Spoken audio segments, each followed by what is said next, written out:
Boys and girls, ladies and gentlemen, children of all ages, this is Jesse with the Common Nerd, and I think it's been pretty obvious for quite a while now that Wizards of the Coast has completely and totally lost the plot when it comes to Dungeons and Dragons and what's supposed to be a fantasy and what's supposed to be escapism because, well, time and time again, they like to interject more of the real world politics, coming out there and making statements like the fact that half racists are somehow racist, even though, you know, the guy thought the whole idea of like mixed races would be the direct opposite of that. But either way, the kind of insanity they've done with that kind of stuff, and then, of course, all of the kind of crazy agenda-driven nonsense and narrative that we've done. I mean, they literally turned orcs into Mexicans, and I'm like, really? Like, what? Like, it has just gone completely and totally insane, boys and girls. And at this point, I'm not even mad anymore. It's just funny to laugh at. And the latest supplemental that they have put out there now is going out there, and it's going to be all about anti-colonial play and making it to where monsters aren't monsters because they're born that way. No, boys and girls, it's society's fault. They're evil, and they are making that very, very apparent with their latest supplemental. And ladies and gentlemen, that's exactly what we've got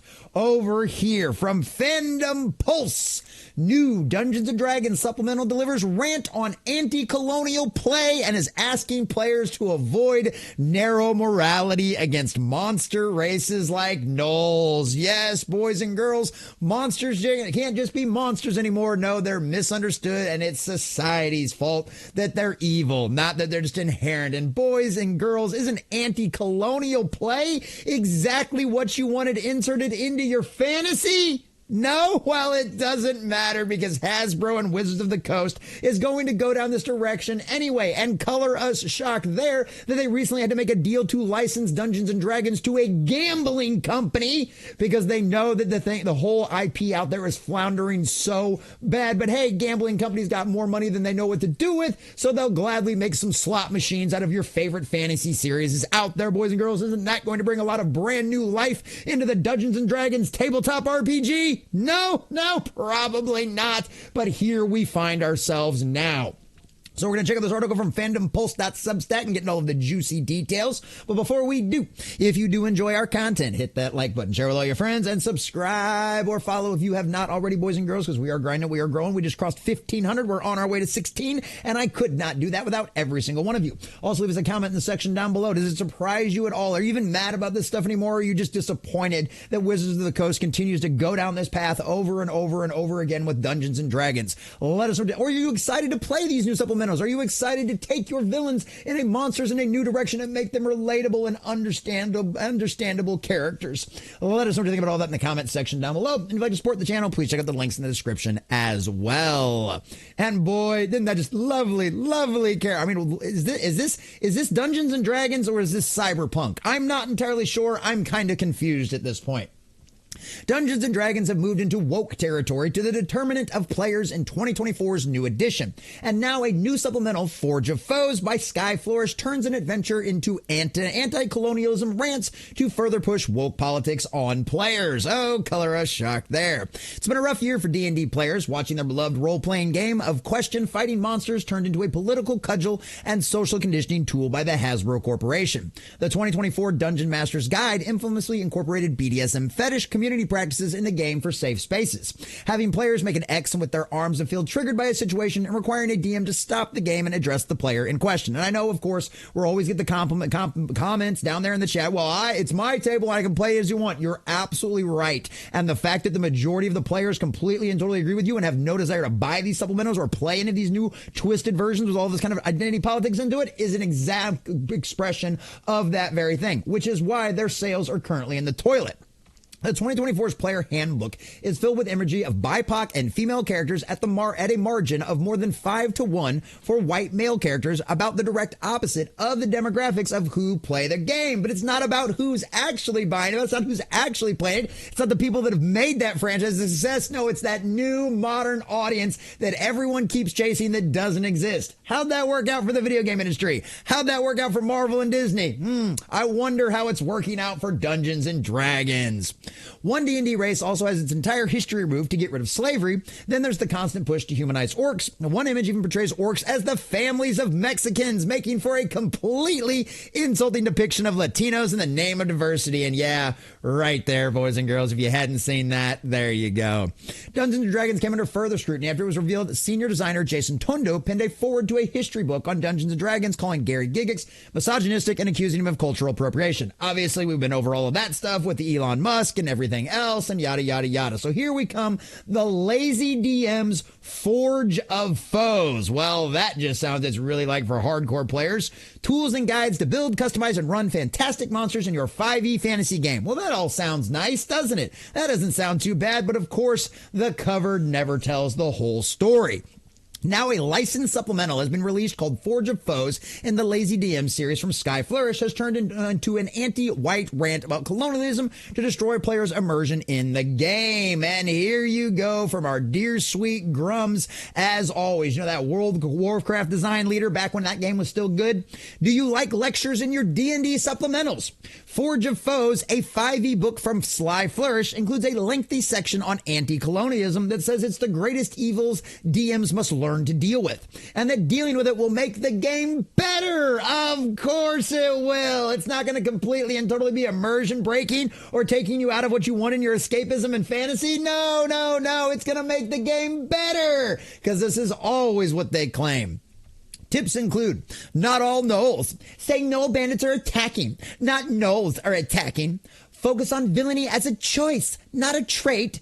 Guess we can't have evil monsters anymore. It's just their socioeconomic circumstances. Of course it is. No one's born this way. Oh, wait. Actually, I thought that was your guys' whole... Anyway, no heroes. Your players aren't saving anyone. That would make them seem weak.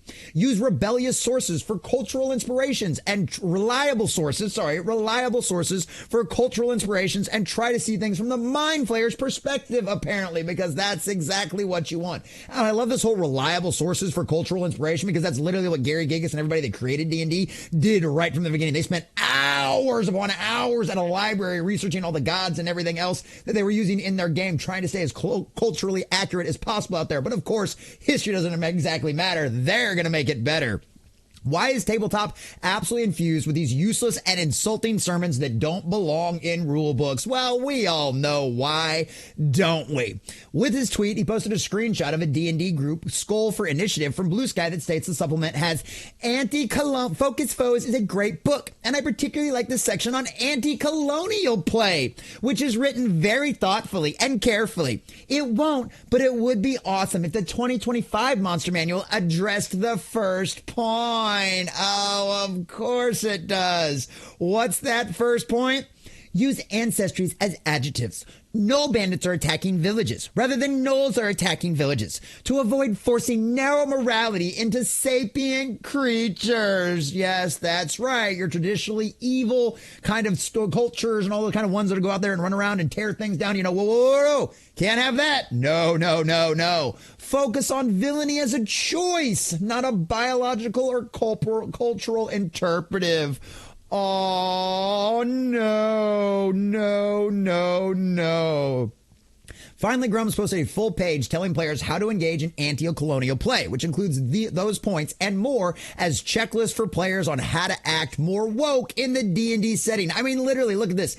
Anti-colonial play, a problem worth fixing. Yes, your fantasy game that you play that's completely and totally made up fiction that you can conform to any way you want to have it. No, you need to fix the anti-colonial problem. You need to fix it inside of your game. A checklist for better stories. Colonialism, the short version, because they have to explain it to you, because the majority of people are going to go, what the hell is this nonsense, this garbage? But look at some of the tips they've right here. Avoid monolithic ancestry cultures. All elves, dwarves, orcs are the same, in favor of a broader cultural worldview. Well, I thought the whole idea of D&D being diverse was because you had a whole bunch of different races. Well, now apparently all of those races have to all be different as well, boys and girls. You can't have elves have any of the same traditions or ideology or anything like that. No. That would be pigeonholing them into a single type. Yeah, we went over the Knowles thing. Focus on villainy as a choice, not as a biological or cultural imperative. Avoid the trap of perceiving civilizations from a single viewpoint. Usually settled lands equals civilized lands. So that's everywhere else is uncivilized. Oh, the horror. The horror. I mean, I don't know. This is one of those things where they're trying to change what words mean. But last I checked, a settled area of land is just where people have moved into it and like started developing houses and towns and things like that. And unsettled lands would be, I don't know, like wild forests and trees and stuff like that where all the animals and the monsters are running around, you know, that kind of thing. But oh, no. Settled land, that's colonial word usage. You can't do that. Now, can you? Understand and move away from the tropes of heroic characters as saviors of lesser folk. That's right, boys and girls. You can't go out there and be a champion of the little people anymore because they don't need you to save them. Then what are we going to do? Go in there and negotiate and talk to everybody about things? We're just going to go in there and understand their feelings? I mean, what's the point? This is stupid. Remember I said I wasn't going to get angry? Maybe I was wrong. Make use of cultural inspirations from reliable sources with the aim of centering on other cultures and perspectives from a position of respect. The section that follows explores the checklist in greater details. They're going to give you even more information on the next page. Ultimately, none of the thoughts and suggestions presented here are anything like a complete fix for the harmful colonialist legacy of fantasy role-playing. Yes, boys and girls, didn't you know the legacy of fantasy role-playing is harmful and colonialist? Didn't exactly what you were thinking every single time you played D&D in the past? Yeah? No? I didn't think so. When Dungeons and Dragons already facing scrutiny because of their focus on identity politics with fantasy races that makes no sense, trying to force real-world issues onto players who want to hunt monsters in an escapist fantasy setting, this is the last supplement that D&D needs for their brand. And they are absolutely right. But guess what? This is the D&D they give us because they're chasing this non-existent modern audience that never has been and never exists. The fan base is the fan base. The people that have played your games for years and decades and their entire lives haven't really changed all that much since they first started playing. The only thing that has changed Hasbro, the only thing that has changed Wizards of the Coast is the fact that you have got infested and infected by the acolytes of the woke cult out there. You have sacrificed all of your original players and all of the money that you could have made continuing to just make a good, fun fantasy art role play out there that it was expanding itself all the way out into the masses. You could have continued doing that, but instead you decided to go down the path of the acolytes of the cult. You decided to chase that modern audience that has never and nor will it ever exist. There is not some big slosh of these people out there who are going to replace all of your traditional players that don't want anything to do with this nonsense garbage in their fantasy and end up making you money. That is not going to work, and we know it's not going to work. Dungeons and Dragons and Wizards of the Coast, Hasbro as a whole, have been in trouble for having way too much inventory and lying to their investors about it. You wouldn't be lying to your investors if many of your properties out there, like Dungeons and Dragons, was successful. That is not what's going to happen. Just like Hollywood decided to waste hundreds of billions of dollars chasing that new modern audience, just like the video game industry did it too. It has failed every single time, and it will continue to fail for Dungeons and Dragons. The only reason this company is not completely and totally shut down and gone bankrupt is because of Hasbro owning it and being able to funnel money into it just so that way they can hold onto the IP. This game is nothing more than a woke, disastrous dumpster fire of a garbage and a shell of what it formerly is. And guess what? Go woke, go broke exists for a reason. So let me know what you think about all this in the comment section down below. Are you excited to introduce the anti-colonialism fight into your Dungeons and Dragons? No? Yeah, I didn't think so either.